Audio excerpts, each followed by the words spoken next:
Good afternoon, everybody. It's the best time on radio. It's a time where we normally talk about Nollywood. And today it's going to be a very exciting edition because November is knocking. And like I told you, a lot of exciting things are going to be happening in November in Nollywood.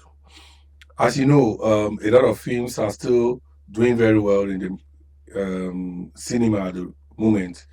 Ginger is the number one film in the last 3 months in the cinema. It has reached 395 million in the last count. And this weekend, it's going to London. It's premiering on Friday at London and it's going to open at some selected cinemas in London. So go Ginger if you're in London. If you've not seen it yet, you have to see that movie. It's a very good movie. It's directed by the young guy who is doing extremely well now. He calls himself the film boy. Um, Also, this Friday, Burna Boy's first movie as an executive producer um, is going to um, premiere. It's going to be opening at the cinema. It premiered a few days back in London. It's called Three Cold Dishes, directed by Sheya Sofa. It's something that you should look up to if you like, especially if you like action films. Esco is also in the cinema. If you like political drama, go watch it, and I'm sure that you like it. A lot of films are also streaming on both Netflix and on YouTube. I'm sure you've heard about Farmer's Bride. It's a beautiful drama on Netflix, and a lot of everybody that loves Nollywood must have seen Love in His Words, if I'm right, with the Omoni's Part Two movie. And there's a lot of people with different, diverse opinion. I like the movie, and like I wrote on my social media handles yesterday, I still want even part three. I can't get enough of the movie, especially the way the writer puts the different lines. And Uzo and Bam Bam seems to be a perfect match. So a lot of things is happening. Before we do today we have two guests who shall be joining us via Zoom. And before we do our news today, we shall be talking to our first guest, who is Ronke Macaulay. She's the CEO of Angel Works Media. And we're going to be talking today about the power of short films. She has a new short film called Troublemaker. I hope she's not a troublemaker. But she has a short film called Troublemaker. Troublemaker, I will allow her to talk about it, but she's both the writer, executive producer, and producer.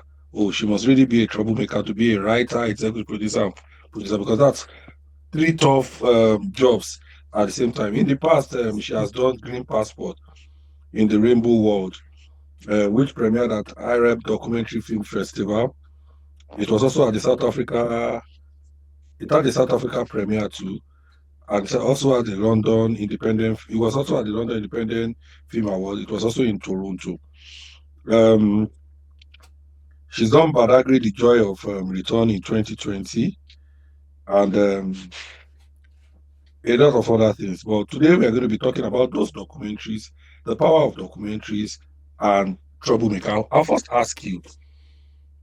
Let me first of all welcome you to the show. Thank you for joining us this afternoon, Madam Ronke. Thank you so much, Mr. Bond. Thank you for having me. It's an honor to be following the footsteps of so many industry greats. Okay. Thank you.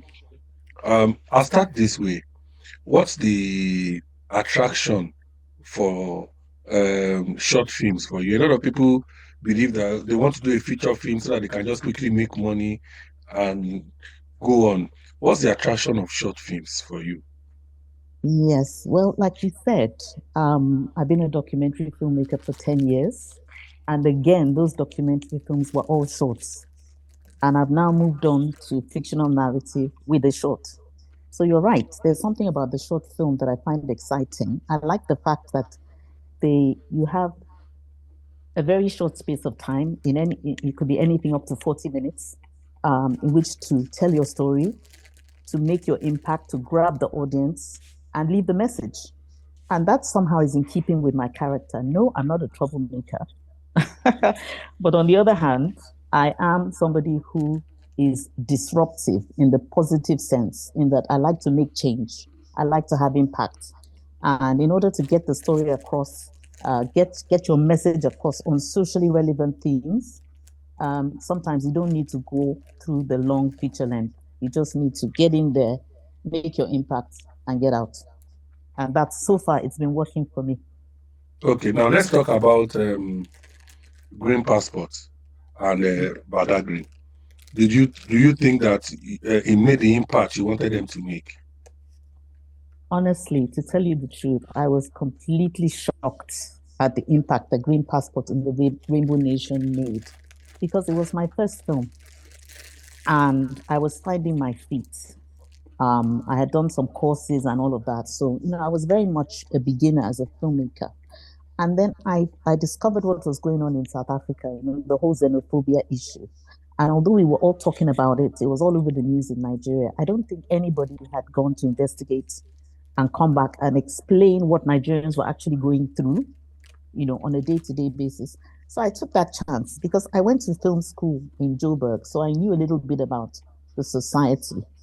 And I just went there with a small crew. We made the film. We spoke to Nigerians hardworking Nigerians who were legally established in South Africa, who were making a life for themselves, while getting married, having children, running businesses.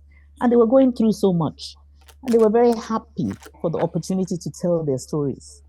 And somehow that film just blew up and it went everywhere. It went global. So, I think it achieved far more than I could ever have hoped for with the little knowledge that I had and the tiny budget that I had. So I'll be forever grateful for that. What about Badagry? Badagry, there it was. By this time, I was much more established as a documentary filmmaker. And I was approached. I was told that there was this festival or there was this event taking place in Badagry. I only had 24 hours notice. So there was no time to really prepare. But already I think I knew as a kind of guerrilla documentary filmmaker, I knew what to do. Go there, capture as much footage as you can, and then come back and craft a story around it. And so that's what we did. And it went to the US for Black History Month. It premiered in New York. We went to the Maryland House of Reps. We went several places in the US. The film was screened to American politicians and social activists, and also went to several film festivals. So Okay, again, it now did well. It did let's well. talk about Troublemaker. What's the Mhm. idea behind it? And who is the troublemaker now?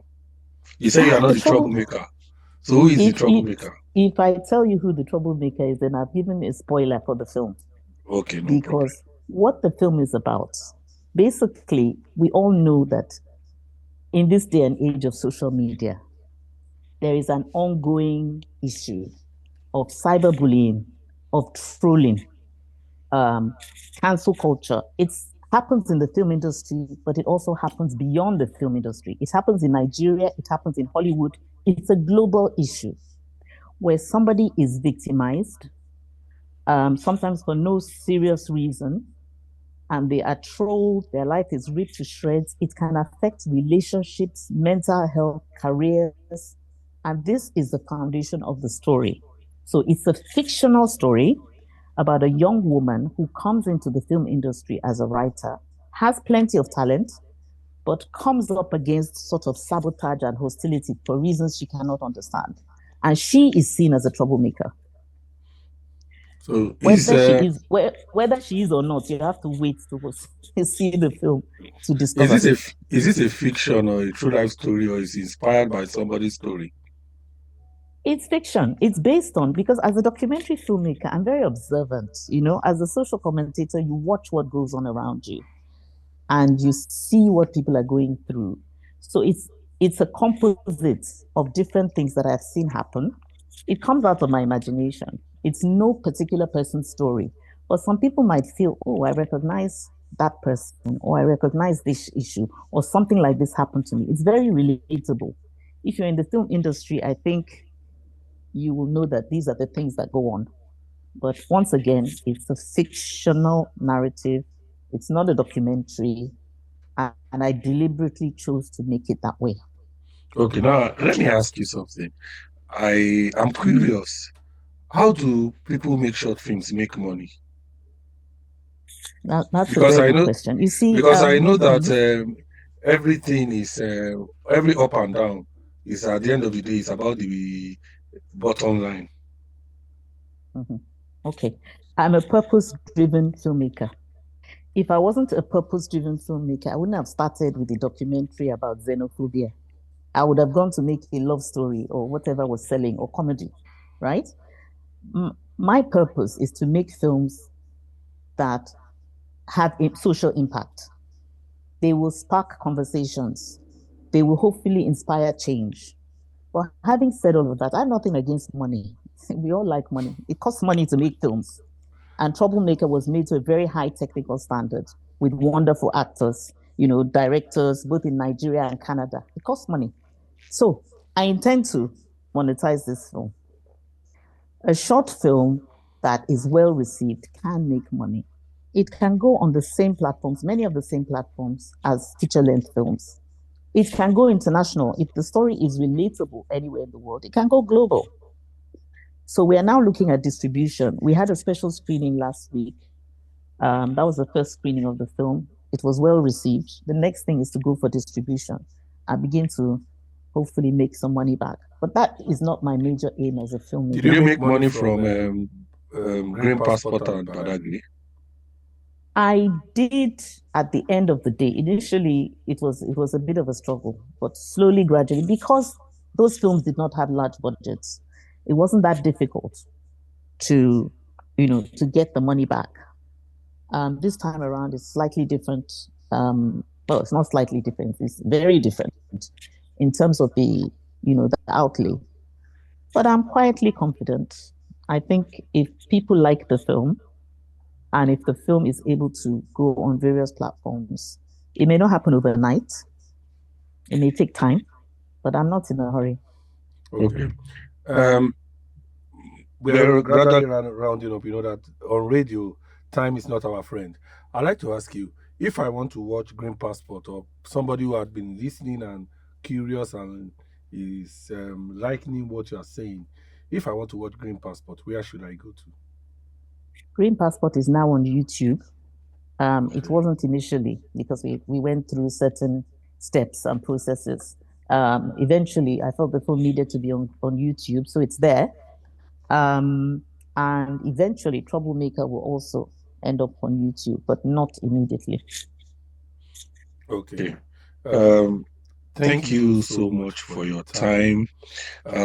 We're We're looking looking forward forward to to when Troublemaker when when people people like like us us can can see see Troublemaker. Troublemaker.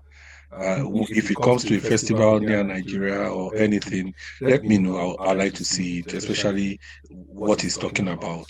You You understand? understand? But But I I can can assure assure you you that that I'm I'm going going to to be be watching watching Green, Green Green Passport Passport this this afternoon afternoon after after the the show. show. Thank Thank you you for for your your time, time, madam. madam, And and I I wish wish you you more more work. work. We'll We'll be be back. back. Thank you, Mr. Bond. Thank We'll you be very back much. to To speak speak to to another another of of our our guests guests after after this this time time out. out.